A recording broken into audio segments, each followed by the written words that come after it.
Hello everyone, আজকে তোমাদের একটা দারুণ জিনিস দেখাবো। আমাদের পাড়াতেই এক কাকা আমায় অর্ডার দিয়েছে তার বাড়িতে দেয়ালে শিব ঠাকুর বানানোর জন্য। আর শিব ঠাকুরটা প্রায় 7 ফুট হাইটের। তো এরকম কাজ আমার এই প্রথমবার। একটু একটু ভয়ও করছিল, জানি না কতটা কি হবে।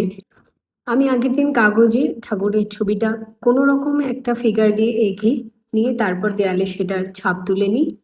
কিন্তু পরে আমি ভাবলাম আমি এটা চক দিয়েও করতে পারতাম। যাই হোক, এইভাবে আস্তে আস্তে এক্সপিরিয়েন্স বাড়ে। তো আমি আজকে আমার ভাইকে হেল্পার হিসেবে কাজে নিয়েছিলাম পিৎজা খাওয়ার বদলে, কিন্তু আমার ভাই কিছুক্ষণ কাজ করে আমার সাথে চলে যায়। দেন আমি একা একাই কাজটা শুরু করি। এই কাজের জন্য আমি সব ফেব্রিক কালার ইউজ করেছি।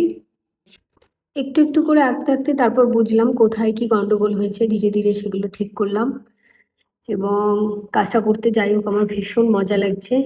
বিশেষ করে আমি শিব ঠাকুরের খুব ভক্ত, তাই আমার আরোই ভালো লাগছে।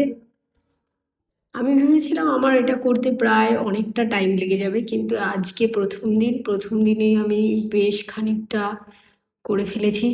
আর তার মধ্যে ঠাকুরের চুলটা আমার দারুণ লেগেছে। সাপটাও বেশ ভালোই হয়েছে, কিন্তু সাপটার এখনো অনেক কাজ বাকি, আর বডিতে এখনো অনেক ডিটেলিংয়ের কাজ বাকি আছে। আজকের জন্য আমি এইটুকুনি কাজ করছি। আবার কালকে আশা করি কালকের মধ্যে এটা শেষ হয়ে যাবে। নেক্সট পার্টের জন্য তোমরা ফলো করো।